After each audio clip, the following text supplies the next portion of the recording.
नमस्ते दोस्तों। मुंशी प्रेमचंद की कहानी आधार आइए सुनते हैं। सारे गांव में मथुरा का सा हठीला जवान न था। कोई 20 बरस की उम्र थी। मसें भीग रही थी, गौवें चराता, दूध पीता, कसरत करता, कुश्ती लड़ता था और सारे दिन बांसुरी बजाता हाट में विचरता था।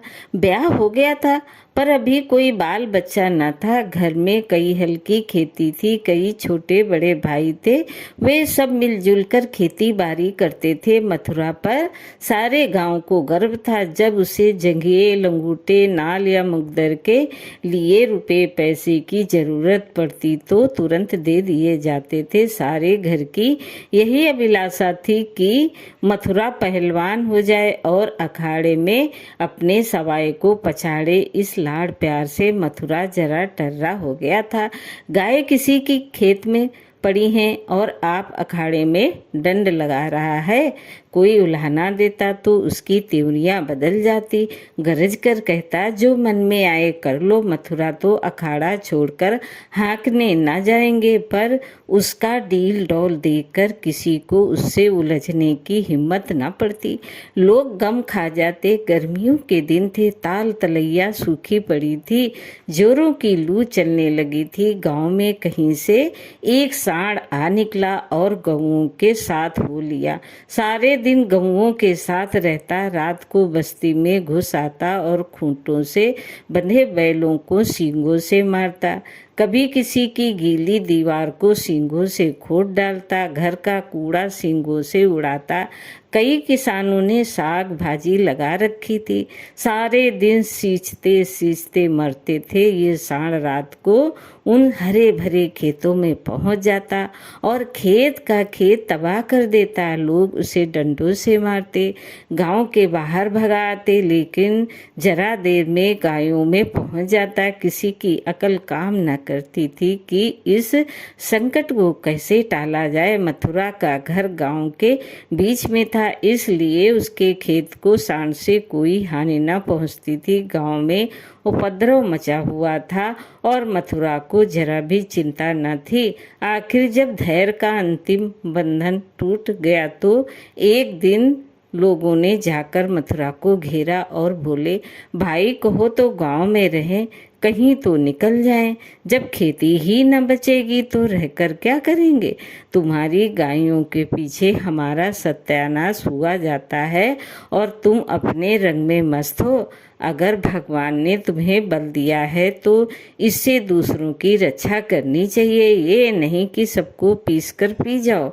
सांड तुम्हारी गायों के कारण आता है और उसे भगाना तुम्हारा काम है, लेकिन तुम कानों में तेल डाले बैठे हो, मानो तुमसे कुछ मतलब ही नहीं। मथुरा को उनकी दशा पर दया आई। बलवान मनुष्य प्रायः दयालु होता है। बोला, अच्छा जाओ, आज हम सांड को भगा देंगे। एक आदमी ने कहा, दूर तक भगाना, नहीं तो फिर लौट आएगा। मथुरा ने कंधे पर लाठी रखते हुए उत्तर दिया, अब लौट कर ना आएगा। चिलचिलाती दोपहरी थी। मथुरा सांड को भगाए लिए जाता था। दोनों पसीने से तर थे। सांड बार बार गांव की ओर घूमने की चेष्टा करता, लेकिन मथुरा उसका इरादा ताड़कर दूर ही से उसकी राह छेक लेता। सांड क्रोध से उन्मत्त होकर कभी कभी पीछे मुड़कर मथुरा पर तोड़ करना चाहता, लेकिन उस समय मथुरा सामना बचाकर बगल से ताबड़तोड़ इतनी लाठियां जमाता कि सांड को फिर भागना पड़ता। कभी दोनों अरहर के खेतों में दौड़ते, कभी झाड़ियों में। अरहर की खूंटियों से मथुरा के पांव लहूलुहान हो रहे थे।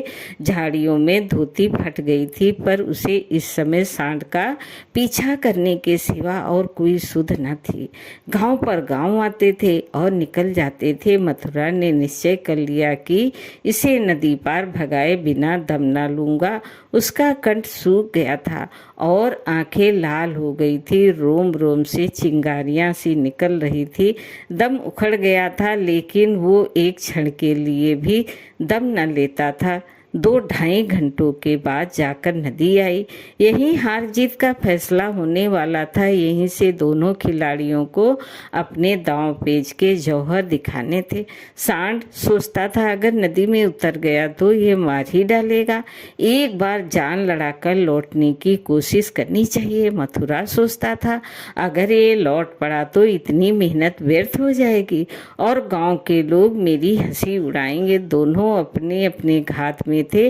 सांड ने बहुत चाहा कि तेज दौड़कर आगे निकल जाऊं और वहां से पीछे को फिरूं, पर मथुरा ने उसे मुड़ने का मौका न दिया। उसकी जान इस वक्त सुई की नोक पर थी। एक हाथ भी चूका और प्राण भी गए। जरा पैर फिसला और फिर उठना नसीब न होगा। आखिर मनुष्य ने पशु पर विजय पाई और सांड को नदी में घुसने के सिवा और कोई उपाय न सूझा। मथुरा भी उसके पीछे नदी में बैठ गया और इतने डंडे लगाए कि उसकी लाठी टूट गई। अब मथुरा को जोरों से प्यास लगी। उसने नदी में मुंह लगा दिया और इस तरह हौक हौक कर पीने लगा मानो सारी नदी पी जाएगा। उसे अपने जीवन में कभी पानी इतना अच्छा न लगा था और न कभी उसने इतना पानी पिया था। मालूम नहीं 5 सेर पी गया या 10 सेर, लेकिन पानी गर्म था। प्यास न बुझी। जरा देर में फिर नदी में मुंह लगाया दिया और इतना पानी पिया कि पेट में सांस लेने की जगह भी न रही। तब गीली धोती कंधे पर डालकर घर की ओर चल दिया। लेकिन 10 की 5 पग चला होगा कि पेट में मीठा मीठा दर्द होने लगा। उसने सोचा दौड़कर पानी पीने से ऐसा दर्द अक्सर हो जाता है, जरा देर में दूर हो जाएगा। लेकिन दर्द बढ़ने लगा और मथुरा का आगे जाना कठिन हो गया। वो एक पेड़ के नीचे बैठ गया और दर्द से बेचैन होकर जमीन पर लौटने लगा। कभी पेट को दबाता, कभी खड़ा हो जाता, कभी बैठ जाता, पर दर्द बढ़ता ही जाता था। अंत में उसने जोर जोर से कराहना और रोना शुरू किया, पर वहाँ कौन बैठा था जो उसकी खबर लेता। दूर तक कोई गांव ना आदमी ना आदमजात। बेचारा दोपहरी के सन्नाटे में तड़प तड़प कर मर गया। हम कड़े से कड़ा घाव सह लेते हैं, लेकिन जरा सा भी व्यतिक्रम नहीं सह सकते। यही देव का सा जवान जो कोसों तक सांड को भगाता चला आया था, तत्वों के विरोध का एक बार भी न सह सका। कौन जानता था कि ये दौड़ उसके लिए मौत की दौड़ होगी। कौन जानता था कि मौत ही सांड का रूप धरकर उसे यूं नचा रही है। कौन जानता था कि जल जिसके बिना उसके प्राण होठों पर आ रहे थे उसके लिए विष का काम करेगा। संध्या समय उसके घर वाले उसे ढूंढते हुए आए। देखा तो वो अनंत विश्राम में मगन था। 1 महीना गुजर गया। गांव वाले अपने काम धंधे में लगे। घर वालों ने रो-धो कर सब्र किया, पर अभागन विधवा के आंसू कैसे पूछे। वो हरदम रोती रहती, आंखें चाहे बंद भी हो जाती, पर हृदय नित रोता रहता। इस घर में अब कैसे निर्वाह होगा, किस आधार पर जीऊंगी। अपने लिए जीना या तो महात्माओं को आता है या लपंटों ही को। अनूपा को ये कला क्या मालूम। उसके लिए तो जीवन का एक आधार चाहिए था जिसे वो अपना सर्वस्व समझे, जिसके लिए वो जिस पर वो घमंड करे। घर वालों को ये गंवारा न था कि वो कोई दूसरा घर करे, इसमें बदनामी थी। इसके सिवा ऐसी सुशील, घर के कामों में कुशल, लेन देन के मामले में इतनी चतुर और रंगरूप की ऐसी सराहनीय स्त्री का किसी दूसरे के घर पड़ जाना ही उन्हें असह्य था। उधर अनूपा के मैके वाले एक जगह बातचीत पक्की कर रहे थे। जब सब बातें तय हो गई तो एक दिन अनूपा का भाई उसे विदा कराने आ पहुंचा। अब तो घर में खलबली मची। इधर कहा गया हम विदा न करेंगे। भाई ने कहा हम बिना विदा कराए मानेंगे नहीं। गांव के आदमी जमा हो गए, पंचायत होने लगी। ये निश्चय हुआ कि अनूपा पर छोड़ दिया जाए, जी चाहे रहे। यहाँ वालों को विश्वास था कि अनूपा इतनी जल्दी दूसरा घर करने को राजी न होगी। 2-4 बार ऐसा कह भी चुकी थी, लेकिन उस वक्त जो पूछा गया तो वो जाने को तैयार थी। आखिर उसकी विदाई का सामना होने लगा। डोली आ गई, गांव भर की स्त्रियां उसे देखने आई। अनूपा उठकर अपनी सास के पैरों में गिर पड़ी और हाथ जोड़कर बोली, अम्मा, कहा सुना माफ करना जी, मैं तो था कि इसी घर में पड़ी रहूं, पर भगवान को मंजूर नहीं। ये कहते कहते उसकी जबान बंद हो गई। सास करुणा से विह्वल हो उठी, बोली, बेटी जहाँ जाओ वहाँ सुखी रहो, हमारे भाग ही फूट गए, नहीं तो क्यों तुम्हें इस घर से जाना पड़ता है। भगवान का दिया और सब कुछ है, पर उन्होंने जो नहीं दिया उसमें अपना क्या बस। बस आज तुम्हारा देवर सयाना होता तो बिगड़ी बात बन जाती। तुम्हारे मन में बैठे तो इसी को अपना समझो, पालो पोसो, बड़ा हो जाएगा तो सगाई करा दूंगी। ये कहकर उसने अपने सबसे छोटे लड़के वासुदेव से पूछा, क्यों रे, भौजाई से शादी करेगा। वासुदेव की उम्र 5 साल से अधिक न थी। अब कि उसका ब्याह होने वाला था, बातचीत हो चुकी थी। बोला, तब तो दूसरे के घर न जाएगी ना। माँ, नहीं, जब तेरा साथ ब्याह हो जाएगी तो क्यों जाएगी। वासुदेव, तब मैं करूँगा। माँ, अच्छा, उससे पूछो तुमसे ब्याह करेगी। वासुदेव अनूपा की गोद में जा बैठा और शर्माता हुआ बोला, हमसे ब्याह करोगी। यह कहकर वो हंसने लगा, लेकिन अनूप की आंखें डबडबा गई। वासुदेव को छाती से लगाते हुए बोली, अम्मा, दिल से कहती हो, सास भगवान जानते हैं। अनूपा, आज ये मेरे हो गए। सास, हाँ, सारा गांव देख रहा है।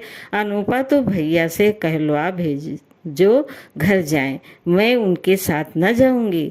अनूपा को जीवन के लिए आधार की जरूरत थी, वो आधार मिल गया। सेवा मनुष्य की स्वाभाविक वृत्ति है, सेवा ही उसके जीवन का आधार है।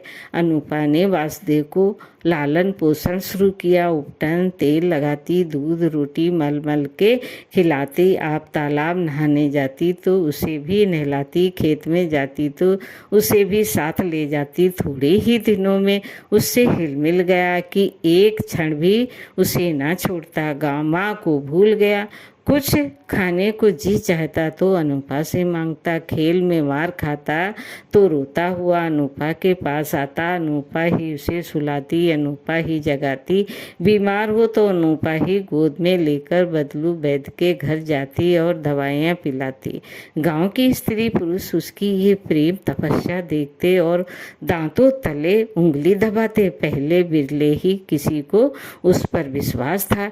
लोग समझते थे कि 1-2 साल में इसका जी उब जाएगा और किसी तरफ का रास्ता लेगी। ये दूधमुहे बालक के नाम कब तक बैठी रहेगी। लेकिन ये सारी आशंकाएं निर्मूल निकली। अनूपा को किसी ने अपने व्रत से विचलित होते न देखा। जिस हृदय में सेवा को सूत्र बह रहा हो, स्वाधीन सेवा का, उसमें वासनाओं के लिए कहाँ स्थान। वासना का वार निर्मम, आशाहीन, आधारहीन प्राणियों पर ही होता है। चोरों की अंधेरे में ही चलती है, उजाले में नहीं। वासुदेव को भी कसरत का शौक था। उसकी शकल सूरत मथुरा से मिलती जुलती थी, डील डॉल भी वैसा ही था। उसने फिर अखाड़ा जगाया और उसकी बांसुरी की ताने फिर खेतों में गुजरने लगी। इस भांति 13 बरस गुजर गए। वासुदेव और अनूपा में सगाई की तैयारी होने लगी, लेकिन अब अनूपा वो अनूपा न थी जिसने 14 वर्ष पहले वासुदेव को पति भाव से देखा था। अब उस भाव का स्थान मात्र भाव ने ले लिया। इधर कुछ दिनों से वो एक गहरे सोच में डूबी रहती। सगाई के दिन ज्यों ज्यों निकट आते थे उसका दिल बैठ जाता था। अपने जीवन में इतने बड़े परिवर्तन की कल्पना ही से उसका कलेजा दहक उठता था। जिसे बालक की भांति पाला पोसा, उसे पति बनाते हुए लाज से उसका मुख लाल हो जाता था। द्वार पर नगाड़ा बज रहा था, बिरादरी के लोग जमा थे, घर में गाना हो रहा था। आज सगाई की तिथि थी। साहस अनूपा ने जाकर सास से कहा, अम्मा, मैं तो लाज के मारी मरी जा रही हूँ। सास ने भौचक्की होकर पूछा, क्यों बेटी, क्या है? अनूपा, मैं सगाई न करूँगी। सास कैसी बातें करती है बेटी, सारी तैयारी हो गई, लोग सुनेंगे तो क्या कहेंगे? अनूपा, जो चाहे कहें, जिनके नाम पर 14 वर्ष बैठी रही उसी के नाम पर अभी बैठी रहूँगी। मैंने समझा था मर्द के बिना औरत से रहा न जाता होगा। मेरी तो भगवान ने इज्जत आबरू निभा दी। जब नई उम्र के दिन कट गए तो अब कौन चिंता है वासुदेव की सगाई, कोई लड़की खोजकर करा दो। जैसे अब तक उसे पाला उसी तरह अब उसके बाल बच्चों को पालूंगी। दोस्तों, कहानी कैसी लगी? लाइक करें, सब्सक्राइब करें। धन्यवाद।